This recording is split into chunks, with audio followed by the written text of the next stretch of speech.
নাম একেবারে বৈধ বলে ঘোষণা করে ট্রাইব্যুনাল, তাহলে তারা কিন্তু ভোটাধিকার পাবেন, সেই ব্যক্তি ভোটাধিকার পাবেন। এবং তিনি এবারের নির্বাচনে, দেখো ভোটাধিকার পাওয়া নিয়ে কিন্তু প্রশ্ন ছিল না, প্রশ্ন মূলত ছিল যে 2026-এর ভোটে তারা ভোট দিতে পারবেন কিনা।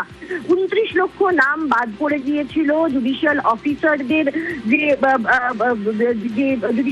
যে প্রসেস ছিল, অ্যাডজুডিকেশনের যে প্রসেস ছিল, তাতে জুডিশিয়াল অফিসারদের এই প্রসেসের পরে প্রায় 29 লক্ষ নাম বাদ পড়েছিল এবং তাদের মধ্যে প্রচুর আবেদন জমা পড়েছিল। এবং এর পাশাপাশি কিন্তু এই আবেদনও কিন্তু জমা পড়েছিল যে ইনক্লুশনের সঙ্গে সঙ্গে অবজেকশনেরও আবেদন জমা পড়েছিল। গত 11ই এপ্রিল পর্যন্ত যদি পরিসংখ্যান দেখা যায়, তাহলে 34 লাখেরও বেশি আবেদন জমা পড়েছিল অ্যাপিলেট ট্রাইব্যুনালের কাছে। যে আবেদনের সংখ্যা হয়তো এতদিনে আরো বেশ কিছুটা বেড়ে গিয়েছে, ফলে ট্রাইব্যুনালের হাতে এখন বিপুল চাপ রয়েছে এবং তাদেরকে এই সমস্ত আবেদনের নিষ্পত্তি করতে হবে।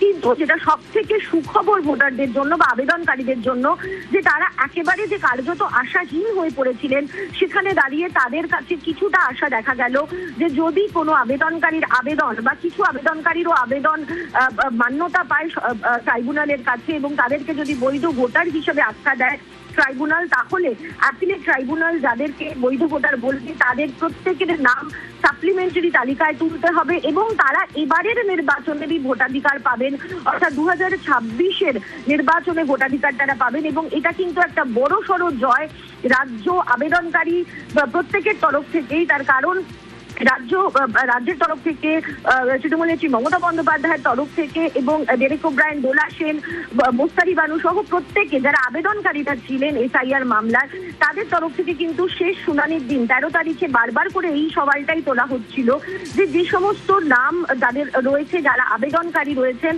তাদের মধ্যে বৈধ ভোটার থাকতেই পারেন এবং একজন বৈধ ভোটার তিনি ভোট দেওয়ার অধিকার পাবেন না, সেটা তার সাংবিধানিক অধিকারকে ক্ষুণ্ণ করা হয়। তাহলে সেই জায়গাটাতে দাঁড়িয়ে সর্বোচ্চ আদালত তাদের বিশেষ ক্ষমতা প্রয়োগ করেছে এবং তারা নির্দেশ দিয়েছে যে একেবারে ভোটের দুদিন আগে পর্যন্ত যাদের নাম ক্লিয়ার হবে তাদের নাম সংযুক্ত হবে ভোটার তালিকায় এবং তারা 2026-এর নির্বাচনে ভোট দিতে পারবেন, সেই নির্দেশ দিয়েছে সর্বোচ্চ আদালত।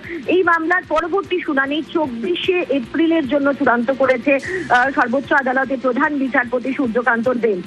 সোনিয়া, মৈত্রী, আরো একটা বিষয় একটু জানতে চাইবো, কারণ এই বিষয়টা খুব গুরুত্বপূর্ণ এই মুহূর্তে আমাদের দর্শক যারা রয়েছেন তাদের জন্যই আরো একবার একটু ক্লিয়ার করে জানতে চাইবো তোমার কাছ থেকে।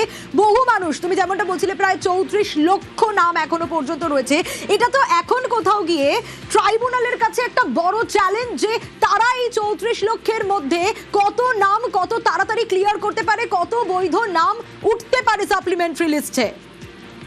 একেবারেই দেখো, সেটা তো নিঃসন্দেহে এটা ট্রাইব্যুনালের কাছে এখন একটা বড় চ্যালেঞ্জ হয়ে দাঁড়ালো।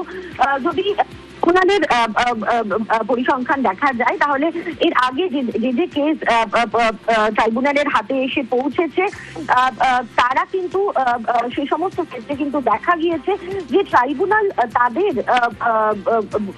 ক্ষেত্রে দাঁড়িয়ে তারা দুটি মামলায় ক্ষেত্রে কিন্তু তারা বৈধ বলে ঘোষণা করেছেন সেই সমস্ত আবেদনকারীদের এবং তারা দুজনেই কিন্তু মামলাকারী ছিলেন এবং তারা দুজনেই প্রার্থী হিসাবে আবেদন করেছিলেন। তবে ট্রাইব্যুনালের কাছে এখন একটা বড় সড়ো দায়িত্ব, তার কারণ তাদের কাছে প্রচুর আবেদন জমা পড়ে রয়েছে। ফলে সেক্ষেত্রে দাঁড়িয়ে ট্রাইব্যুনালের কাছে একটা বড় সড়ো চ্যালেঞ্জ যে তারা এই চ্যালেঞ্জ মোকাবিলা করে কত নামের বা কত আবেদনের নিষ্পত্তি তারা কত দ্রুত করতে পারেন। যদিও ট্রাইব্যুনালের ওপর কোন রকম চাপ চাপিয়ে দেয়নি সর্বোচ্চ আদালত, কিন্তু তারা বলে দিয়েছে যে ট্রাইব্যুনাল যাদের নাম ক্লিয়ার করবে, অর্থাৎ যদি 21 তারিখের মধ্যে প্রথম দফা নির্বাচনের জন্য ট্রাইব্যুনালের পক্ষে সম্ভব হয় 1 লক্ষের কাছাকাছি নাম ক্লিয়ার করা, তাহলে সেই 1 লক্ষ মানুষ ভোটাধিকার পাবেন। তবে সেটা কিন্তু সেই 1 লক্ষ মানুষের জন্য একটা বড় প্রাপ্তি, যেখানে তারা সেই আশা হারিয়ে ফেলেছিলেন কার্যত যে তারা এবারের নির্বাচনে তাদের নিজেদের ভোটাধিকার প্রয়োগ করতে পারবেন। সেই আশা যে সমস্ত ভোটাররা কার্যত হারিয়ে ফেলেছিলেন, তারা কিন্তু সেই আশায় ফের বুক বাঁধতে পারেন যে তাদের জন্য কিছুটা হলেও দরজা এখনো খোলা রইল, কিছুটা সুযোগ এখনো রইল। সোনিয়া, বেশ।